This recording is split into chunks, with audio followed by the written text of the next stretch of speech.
Warhammer 40,000 Darktide is an upcoming first-person action game that is being developed and published by Fatshark. The team is also known for the Warhammer Vermintide series, which are focused on 4-player co-op action horde games and are often compared to the Left 4 Dead series. The team is continuing the natural progression of the Warhammer series and now jumping to the 41st millennium. Let's break down the exclusivity, trailers, and what we can expect from the gameplay itself. As always, all the sources will be linked in the description below, so make sure to check those out and support those original writers. And with that out of the way, let's get into everything we know about Warhammer 40,000 Darktide.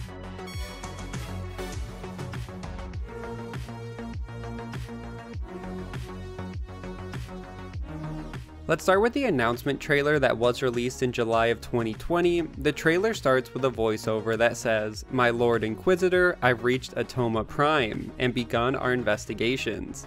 A recon squad has been sent into the sub-level 6 of the Hive to determine the full extent of the unrest. I'll know more when they make it back." And then they allude to the fact that this recon squad might not make it back.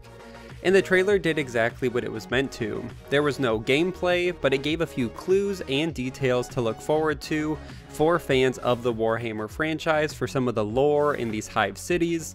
But for general audiences, it introduced this 4-player co-op idea again, and that basically they would be taking the same premise of Vermintide into the 40k series.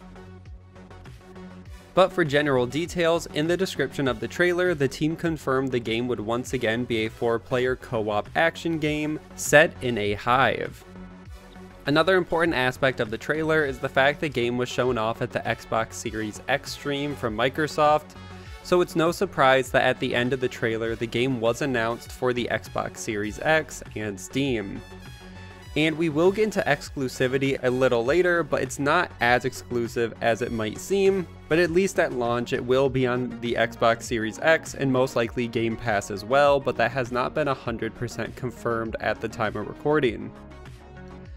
Also, the release window they gave for this title is 2021, which still seems ambitious considering how few details the team has shared about the project, but once again we'll get into that a little bit later. And the team elaborated further on a blog post that was released on the same day as the trailer. The team said they received so much feedback from their fans to create a game similar to Vermintide and Vermintide 2, but as a 40k game. So still Warhammer, but now let's go to the 40k aspect of the world, which directly led to the creation of this project.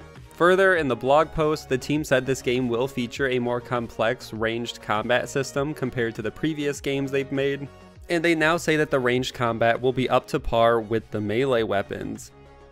And the team is hoping for a truly hybrid system of ranged and melee combat with a high skill ceiling, all of which will be viable for endgame and for mastery regardless of which weapons you decide to use. So if you want to just use melee, you can do that. If you want to use ranged, that's perfectly viable, but there's a really high skill level if you want to use both and kind of figure out what works for you.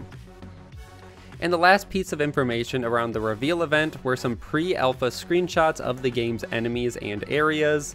Obviously, all of these are subject to change by the time the game is actually ready to be released, but it was once again meant to give fans an idea of what to expect from this title in terms of the world they were creating, and all of them look really good, so I'll let the rest of these play out.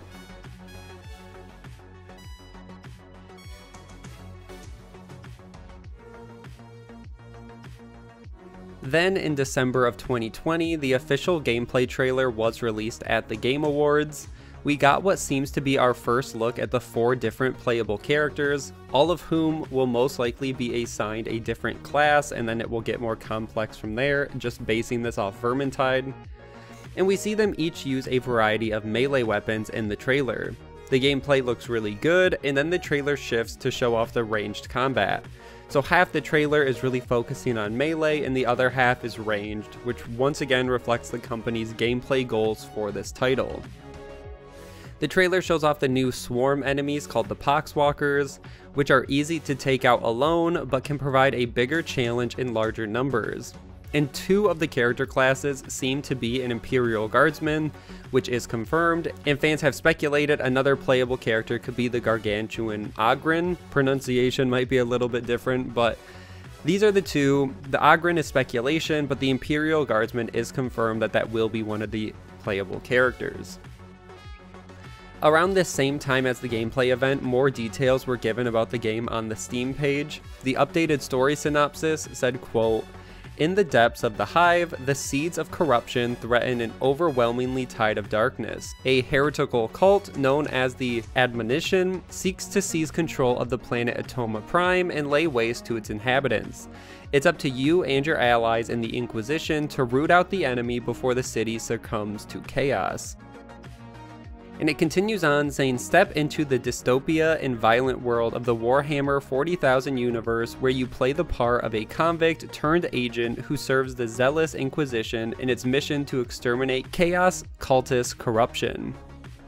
And once again, the team reiterates the customization and gear we can expect from game in the final quote, which says, quote, "Choose your class and customize your skill set and loadout, all tailored to suit your own style of play. Upgrade your gear, customize your character's looks, improve your worth to the elusive Inquisitor." And for the most part, this is a lot more details we were given. It teases more about the story. It confirms there will be customization, and from the sounds of it, more customization than in their past games. So it sounds like they're just taking everything they learned from Vermintide and applying it to a bigger scope. Then in January of 2021, PC Gamer released their 352nd issue, where Warhammer 40,000 Darktide was the cover story. I'm not going to cover the article word for word, so if you want to read the entire thing, you can either look for a print copy or buy a digital copy, but I am going to be focusing on details that have not been covered so far in this video. And we'll just go page by page. So the first page says the team is still cautious about what information to reveal because the game is still in a, quote, fairly early stage in January of 2021. The co-founder of the studio has said they want the game to be familiar to fans of the Vermintide series while still being approachable for new players trying to get involved. And the article says, while the generic gameplay loop is the same, the team is planning some significant changes, but hasn't really gone into detail in what those are, but they are looking at every aspect of gameplay and seeing if it needs tweaking or fixing compared to Vermintide. I do want to stop and just say it really is interesting that they're saying the game is in such a fairly early stage, considering by the time this article came out, it was in 2021 and the game is supposed to come out sometime later this year. So the wording is a little weird. I guess the interview could have happened a few months before, but all said and done, it did give me pause about how could the game be in such an early stage if they are still planning a release sometime later in the year this article came out. But we'll just have to wait and see. The next section of the interview talks about areas in the Hive cities. The first is the Hab Zones, which says the Hive's billions live in the Hab Zones, where you might find some survivors holding out against the tide of Gurgle's abominations. The second area is the walkways. Quote, "If you want an idea of the scale of the Hive, why not visit one of our gothic, picturesque bridges and walkways? Don't look down." Third is the market, which says, quote, "Come to the underground water market to admire the uplifting graffiti and cheery atmosphere. It's probably even nicer now that Nurgle's moved in."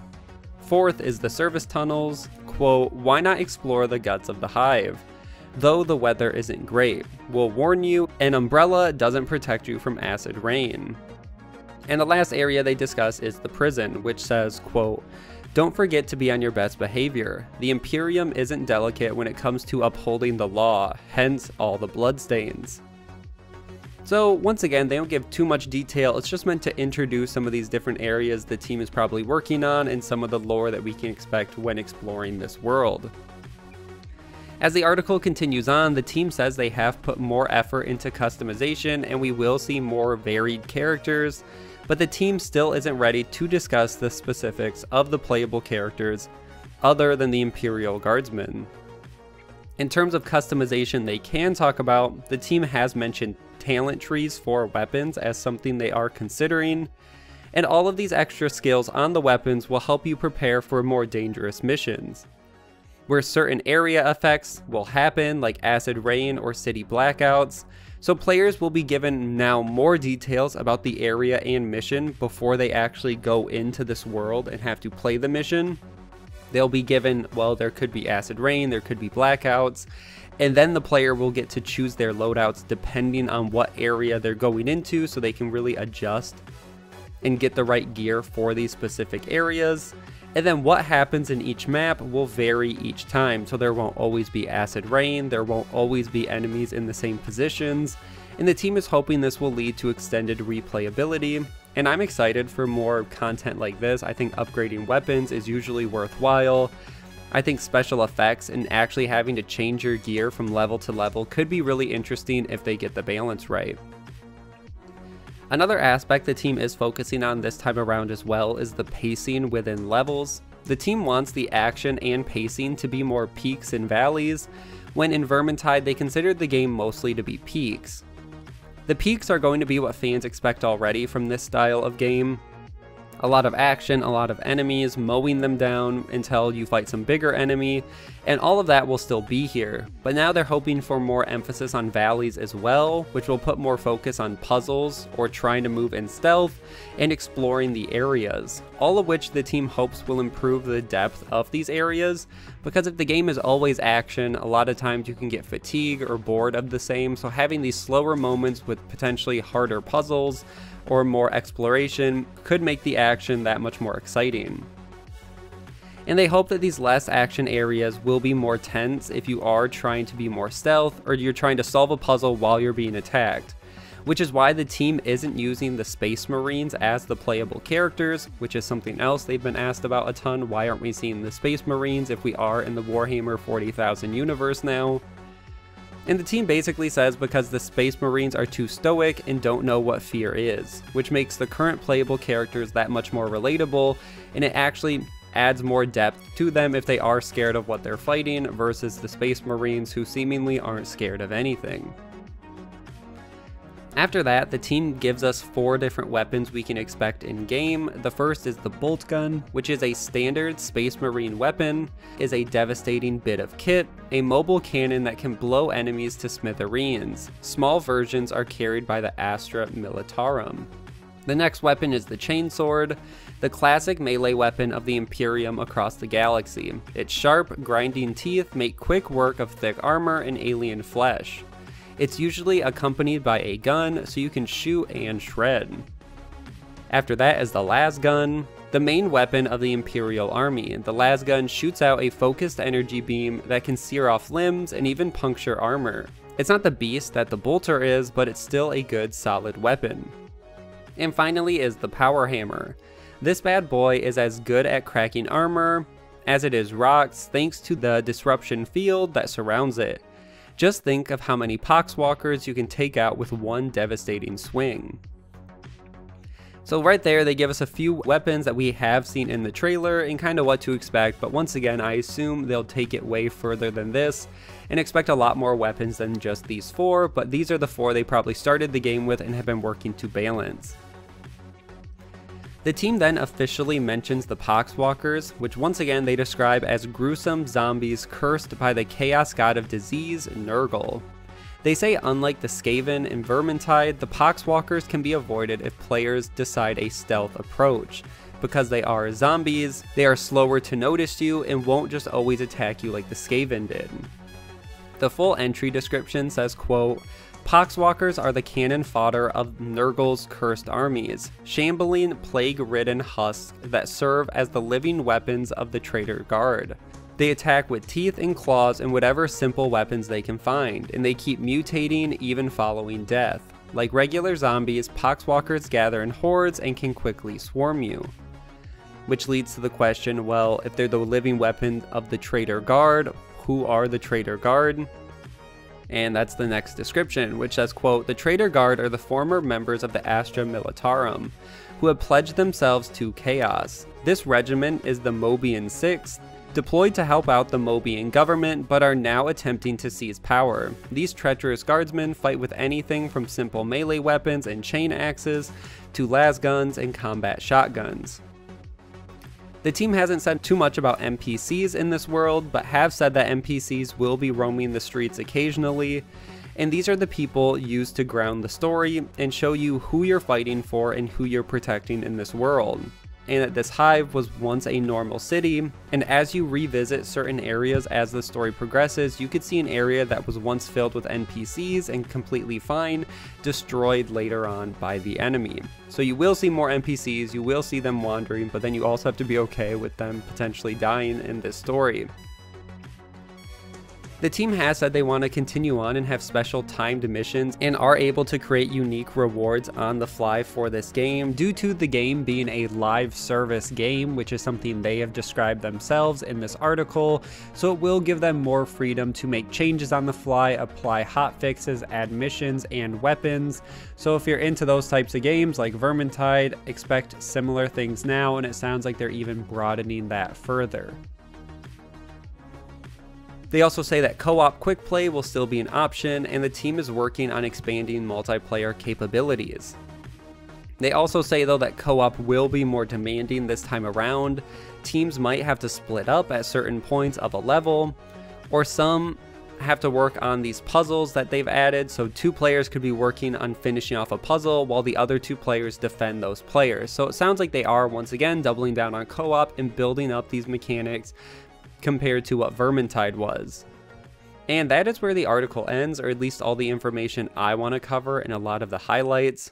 And this gave a ton of new information that's really not available anywhere else about the game, and still not that many people are talking about.